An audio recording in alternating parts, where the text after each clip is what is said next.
All right, so let's just walk through how to kind of set up some of these technical analysis indicators that we were just looking at on assignment number 12.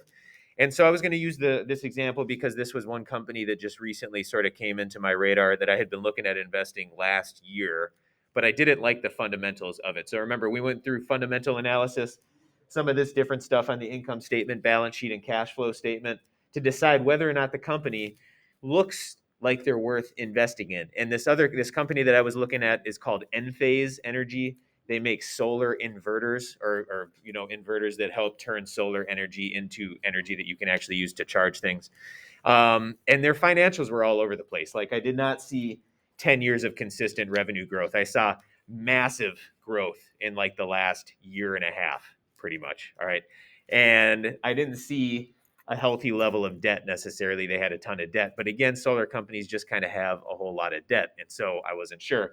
Cash flow statements, again, were all over the place. They were really, really, really high some years. And if you went back even further than like 3 to 4 years or something like that, they didn't have very much. It didn't look good at all. It looked good lately, but again, we're just coming out of this pandemic. One of Joe Biden's big plans was to actually kind of create, more alternative energy sources and stuff. And because of that, you saw energy stocks skyrocket because people started to invest in them. So I started to just think and wonder whether or not that current price of this Enphase energy company was worth it or not. So where you kind of start, I'm going to show you two different websites to use. The first one is MarketWatch. You should be fairly familiar with this one, but I'm going to look up just the ticker here.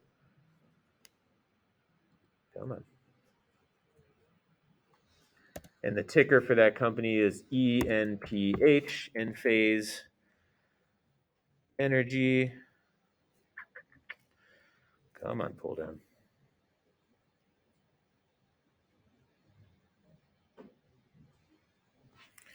We're going to give it a second to think.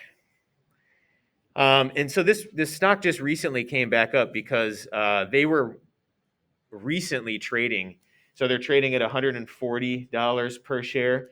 They were very recently trading at $260 per share. And I was looking at buying in when they were like $180. And so all of a sudden this came up. It was like a 50% drop. And so I was like, interesting. I wonder if this is a good buying opportunity for the stock that I was a little bit unsure of. And so, again, the fundamentals of this company, I wasn't too sure of. However, it could be a short-term thing that I could kind of look at investing in, or possibly if it's a good enough value, maybe it would be a good long-term investment.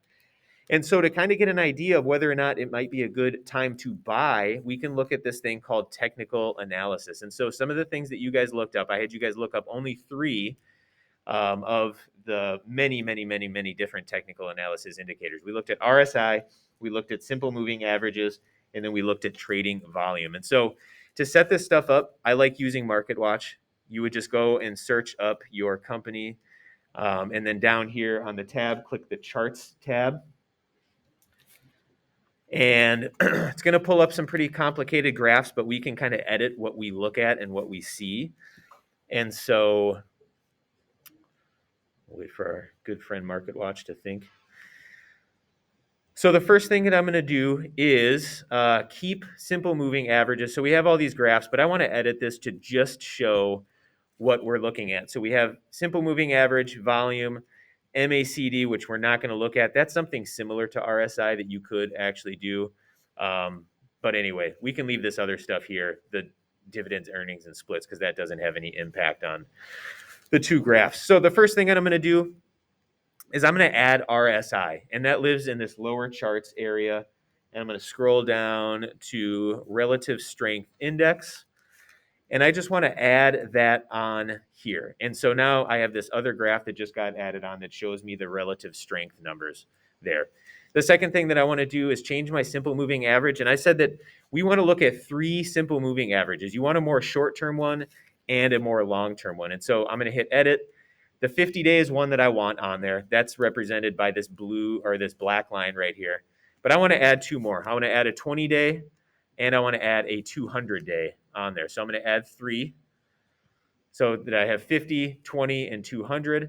And then I'm just going to hit close. And so now I have my simple moving averages, I have my volume, and I have my relative strength index, which is what we were looking at. Um, Now, some of the things to look at here in terms of what is a good like time to buy and sell. So first of all, let's look at RSI. RSI, we said, is on a scale of 1 to 100%.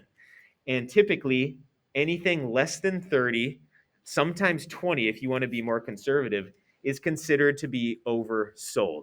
And what relative strength is just a relative index measure that compares one stock to its peers. All right. And so if it has a low RSI compared to its peers, you might consider that it is oversold. And if it is oversold, then it means that the price has a pretty good chance of increasing in the near term. All right. Not necessarily long term, but in the near term.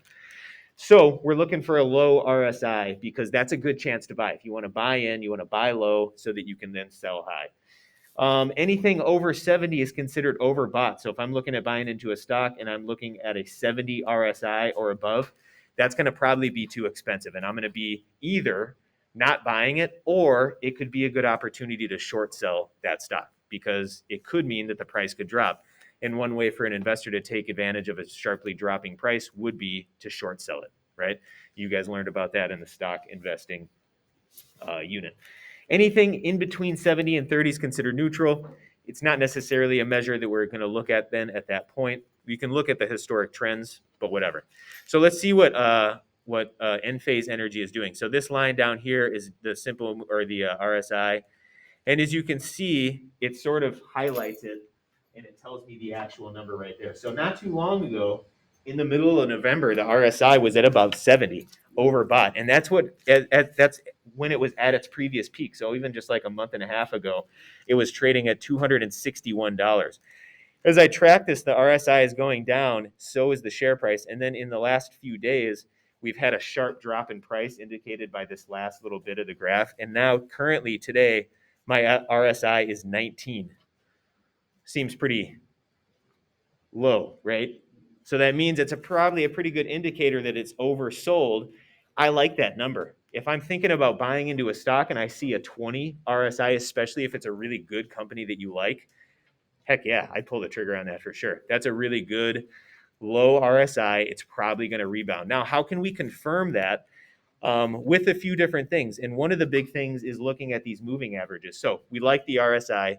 Let's look at another indicator to just see if we can find something to back this up. We were talking about the simple moving averages being indicators of trends. And so if the price itself, which is our blue price here, is above or below a moving average, it signals an uptrend or a downtrend. Now I'm going to pull up one other graph because this is kind of small and it's hard to see. This is where I really like FinViz and its graphs to be able to see it. So we still have our moving averages. The pink is the 20-day. That orange is the 50-day. And then the yellow is the 200-day. And we can start to look for these things, remember, called the death cross or the golden cross.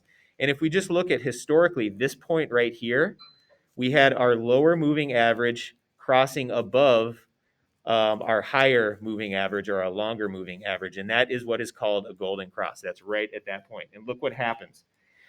This part down here is our trading volume. Trading volume on that day jacks up super, super high, as well as the stock price. The stock price at that golden cross goes from 169 eventually all the way up to 267. Look at that. 170, let's see. The low closing would be right there. 177 to 265. That's a huge increase, right? So that was, and we don't see the RSI on this, but that's those moving averages. That was a golden cross. Trading volume jacks up because a lot of people are looking at this. And when you get that golden cross, a bunch of people jump into stuff and it usually goes up. But then we've had a huge correction. And now since this time, it's really dropped. And what I don't like is we still haven't had our death cross yet. So once this pink line crosses back underneath the 200-day, that's our death cross. Our price is currently underneath almost every moving average. That also is a bad thing. That signals a downward trend. This blue line is a support or a support level. It usually means that the price hits it and bounces up and then it might hit it again and bounce up, and then it might hit again and then bounce up. And now we're below all this stuff. And so I'm a little concerned about that. It's probably going to go back up, but I don't know what is going to happen with this. This is a huge downtrend, and it's not looking good. Now, however, if this crosses underneath this and then it starts to turn around, then I'm going to be kind of curious about it. I can see that it might then go up a lot more, even though it's underneath all those levels. I just don't know if it's going down. The last thing I do when I start seeing this stuff is I just Google it. And then I find articles recently about what's going on with this stock. And in this Motley Fool article, they kind of mentioned some of this stuff about Enphase and how it's dropped a lot. It might be a good buy opportunity, but it still says that even with this correction and trading at like 140, it's still like 17 to 72 times its past sales and its current cash flows, which bring into some of those fundamental analysis questions that we just have to wonder about and stuff. And so again, there is no one golden ticket answer to whether or not to buy a stock, but we can start to make a much more informed decision about whether to buy this. I don't know if I like Enphase Energy as a super long term. However, I do like the prospect of solar energy. I think that that has a place in our future. And so maybe I would buy this. And then if I bought it right now, I could possibly expect, based on some of these graphs, for it to drop a little bit more in the near future, but I would expect it to go up at some point too. So hopefully, if I did buy into this, it would rebound, but I would also be prepared for some more short term losses. So